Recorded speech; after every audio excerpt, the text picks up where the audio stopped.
importantly, I want to just kind of remind you that what we were doing in the last lecture is talking about this distinct step, the pyruvate dehydrogenase complex. And also, I want you to keep track that that pyruvate most likely came from glucose. Okay, meaning you are in a well-fed state, there's plenty of glucose, you form pyruvate.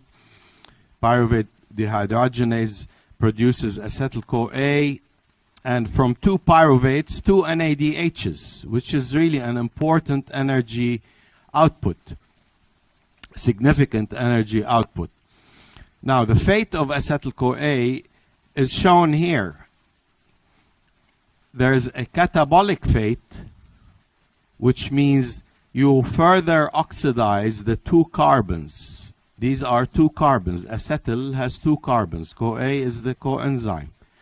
So these two carbons can be oxidized all the way to CO2. And as I said, for most cells, especially the aerobic cells and tissues, that's a very important fate. So the brain, for example, will take glucose, oxidize it to pyruvate, break it down through glycolysis to pyruvate, pyruvate to acetyl-CoA, then all the way to CO2. And the way we do that is through the Tca cycle. But I want to remind you of two other important things, that this acetyl-CoA can be used to make fatty acids, to make cholesterol. So it's an important intermediate in anabolic processes as well. So we'll talk about that, this part here in the third block, as well as ketone body synthesis.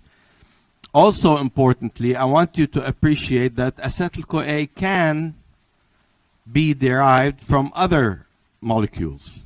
Some amino acids produce acetyl-CoA as a keto acid, and the oxidation of fatty acids can produce acetyl-CoA. But for now, let's assume that acetyl-CoA came from pyruvate, from glycolysis, from glucose, and we'll go into the Tca cycle for further oxidation. So the Tca cycle has three names: tricarboxylic acid cycle, the citric acid cycle, citrate cycle, or the Kreb cycle. So they're all synonymous, referring to the same thing. Importantly, pay attention to the word cycle. A cycle is where you use up something in the beginning and you regenerate it at the end, versus a linear pathway where that doesn't happen. Okay? So we're going to use up something in the beginning and regenerate what we started out with. So the term tricarboxylic acid is based on the first molecule made in that cycle, which is citric acid or citrate. That's a tricarboxylic acid.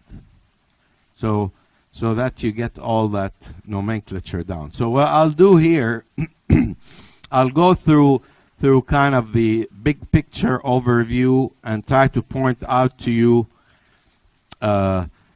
where you want to pay attention. Well, you really want to pay attention to everything, but there is specifically a few steps that are more important in a way. So first of all, you don't really need to know any of the structures. So don't worry about the structures. They're there to help you maybe visualize, you know, what's happening or what's being lost and so on. So let's start here, the beginning of the cycle. Again, remember, ask yourself, what is that cycle for? It's to produce energy from acetyl-CoA, oxidize acetyl-CoA.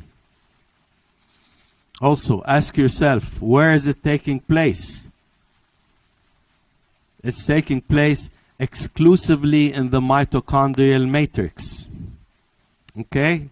So those are very important key things to always ask yourself about every pathway and cycle. So we're starting with acetyl-CoA that came from pyruvate through pyruvate dehydrogenase. You want to condense. This is a 2-carbon molecule with another molecule called oxaloacetate. We've already covered that in gluconeogenesis, but this is oxaloacetate that is going to condense with the 2 carbons there to form the first important intermediate in the TCA cycle, citric acid or citrate. So you add 2 plus 4, that gives you 6 carbons. That has 1, 2, 3 carboxylic groups. That's why the cycle is called the TCA or the tricarboxylic acid cycle or the citrate cycle. So the first molecule formed is citrate by enzyme citrate synthase. That's the beginning always of the cycle. The cycle will always begin here on top. So you need both acetyl-CoA and oxaloacetate to start it. Then you have this enzyme that will move around some of the molecules in citrate to form isocitrate. Okay, you didn't lose any carbons, they've just been rearranged. You can see where that the hydroxyl was shifted and so on, but it's the molecule that is produced is isocitrate. The enzyme's name is aconitase, so it's a type of isomerase. Okay, you're just moving things around, you're not losing any molecules. Isocitrate is now going to be oxidized, okay? And oxidized, again, if you lose a carbon in the form of CO2, that's an oxidation step. Okay, so the first enzyme here involved in that is called isocitrate dehydrogenase. Here's the CO2. You are going for, this is just an intermediate, don't worry too much about it, but you're losing a CO2, so you go from a 6-carbon tricarboxylic molecule to a 5-carbon dicarboxylic molecule. You lost one of the CO2, one of the carboxylic groups, this one in fact, and gives you alpha-ketoglutarate. Again, the best way to always think about oxidation reaction, oxidation reduction reactions is to remember, if you oxidize something, that means that molecule lost electrons. Those electrons are going to be gained by something else. They don't just disappear in thin air. So, and that something else, therefore, will get reduced. So, you lost CO2, you oxidize isocitrate to alpha-ketoglutarate. The recipient of those electrons will be NAD plus to give you NADH. So NADH is a high energy molecule that has gained electrons. Okay? So that's obviously an important step because it's producing energy. You want to pay attention to it. We'll talk about this enzyme some more. But you produced, and you can think of this CO2 really is as you've already oxidized one of the carbons that you started out in acetyl-CoA. That's one way to think about it. So you have now alpha-ketoglutarate. Alpha-ketoglutarate is going to be also oxidized by alpha-ketoglutarate dehydrogenase. Lose a carboxylic group, and because of that oxidation, you're going to reduce NAD plus to NADH. So you produce another molecule of NADH. Simultaneously, as you oxidize that CO2, you add a CoA, the coenzyme A, to what's left of alpha-ketoglutarate to form succinyl-CoA. So we've gone from a 5-carbon to a 4-carbon molecule. And it's really important to pay attention there. This is a very important link bond, high energy bond, succinyl-CoA.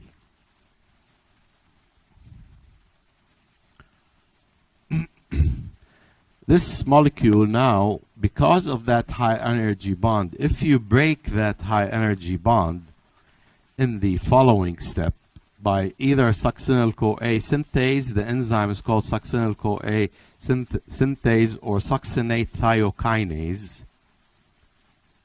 Same enzyme has two names, succinyl-CoA synthase or succinate thiokinase. When you break this bond, you produce enough energy to synthesize, to make GDP plus an organic phosphate not shown to form GTP. And GTP has the same energy as ATP. So again, this is an energy producing step. So thus far, we produced 2 NADHs and a GTP. So when you form that, you produce succinate. Succinate gets oxidized to fumarate, and if you're not sure, there's a double bond here created in fumarate. And because you oxidized succinate, you're going to reduce something else, FAD, the coenzyme here, to FADH2, and that's another high energy molecule. So you produce another high energy molecule in the form of FADH2. Fumarate then is converted to malate by an enzyme called fumarase. It's just a hydration reaction. And then malate is reoxidized or oxidized by malate dehydrogenase. That's the last step in the cycle, if you want. Again, you oxidize malate back to oxaloacetate. You oxidize one thing, you reduce something else, so you form NADH. And that's the last high energy molecule formed by malate dehydrogenase. Importantly, you have regenerated oxaloacetate, what you started out with. So in essence, the cycle has been used to oxidize acetyl-CoA by producing 2 CO2s. Here's one, here's another one. And think of them as the carbons that originated in acetyl-CoA. So you have processed that acetyl-CoA through the Tca cycle. Once you regenerate oxaloacetate, the cycle can continue, meaning if you have another acetyl-CoA coming in, now the cycle can restart over and do the same thing again. So let's say that acetyl-CoA was coming from pyruvate, and that pyruvate was coming from glucose. So you're going to have 2 pyruvates, and you're going to have 2 acetyl-CoAs. And that means the cycle has to go around twice. Each time it will pick up 1 acetyl-CoA and produce these energy molecules, and then can repeat itself for the second acetyl-CoA. You all with me? Kind of? Okay. So first of all, you want to pay attention to where energy is produced, where CO2 is produced, where NADH is produced, which enzymes produce those molecules, where GTP is produced. That's another energy producing step. Where FADH2 is produced. So you have 3 steps that produce NADH, 1 that produces FADH2, and 1 that produces GTP. So you want to know the sequence, the name of the enzymes, but don't worry about the structures. So we'll go through each of these enzymes kind of quickly. Here's the first one, oxaloacetate acetyl-CoA to form citrate. Citrate then is isomerized by a aconitase to form isocitrate. Isocitrate is oxidized by isocitrate dehydrogenase. So you're losing that CO2 and producing the first high energy molecule. I'll get to this here a little later, but I just want you just to know the sequence right now. Isocitrate to alpha-ketoglutarate. You've lost one carbon in the form of CO2 and produce one NADH. Alpha-ketoglutarate is then oxidized by alpha-ketoglutarate dehydrogenase. Again, you lose another CO2, producing another NADH molecule. And simultaneously, you're going to attach a CoA to the succinate. There's the CoA to form succinyl-CoA. Actually, this is a very important enzyme in the TCA cycle. And it is similar to pyruvate dehydrogenase in that it requires all the same coenzymes. NAD, FAD, CoA, lipoic acid, and thiamine, pyrophosphate. Okay? So this has the same requirement of coenzymes as pyruvate dehydrogenase. So you form succinyl-CoA, and then you break that bond. I said this enzyme is that breaks that succinyl-CoA thioester bond. It's called succinate thiokinase or succinyl-CoA synthase. And that energy produced allows the synthesis of GTP from GDP and an organic phosphate, and that's really equivalent to ATP. GTP or ATP are kind of about the same, have the same energy in them. You produce succinate. Succinate dehydrogenase produces another high energy bond when it's converted to fumarate in the form of FADH2. And then fumarate is then hydrated by fumarase to form malate. And finally, malate, not shown here, I don't think I have a slide on that. Malate is re-oxidized or oxidized to oxaloacetate producing NADH, and importantly, regenerating the oxaloacetate we started out with. And that, and that allows the cycle to continue. So here here's a simpler just summary of the all the enzymes. Citrate synthase followed by aconitase followed by isocitrate dehydrogenase. Again, NADH, CO2 produced. 4 alpha-ketoglutarate dehydrogenase, CO2, NADH produced. By this point, and succinyl-CoA, by this point, you've already lost the CO2s. Here they are.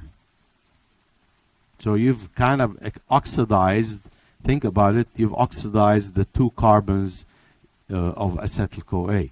Succinyl-CoA thiokinase, succinate thiokinase or succinyl-CoA synthase is the enzyme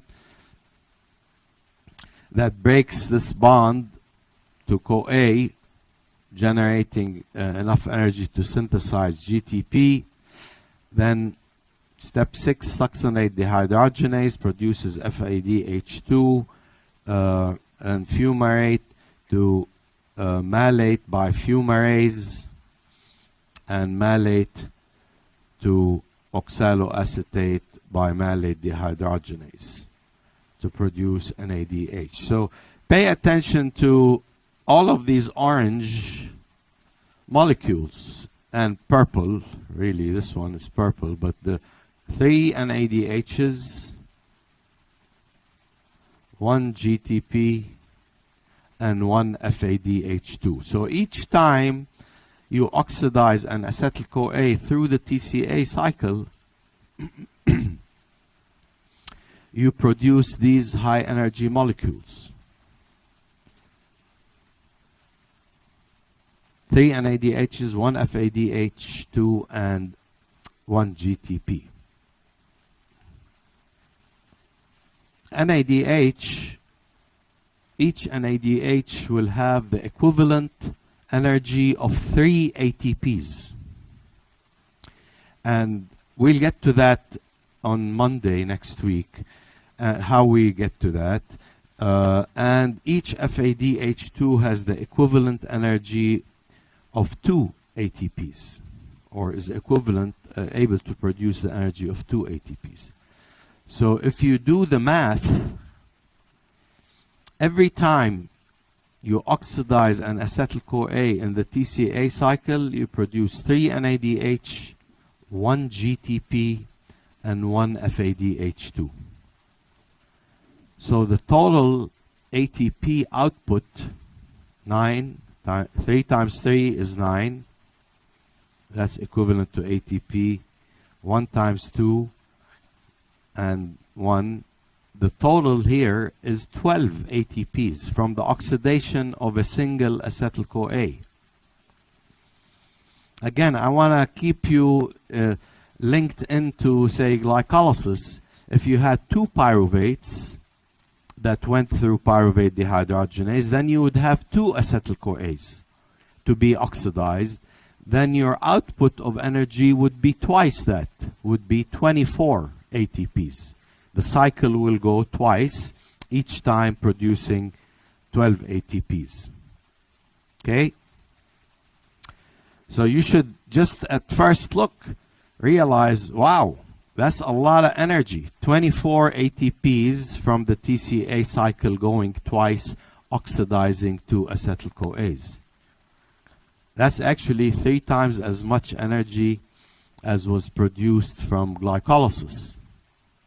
24 ATPs, glycolysis a maximum of 8 ATPs. So that's pretty impressive in terms of energy production.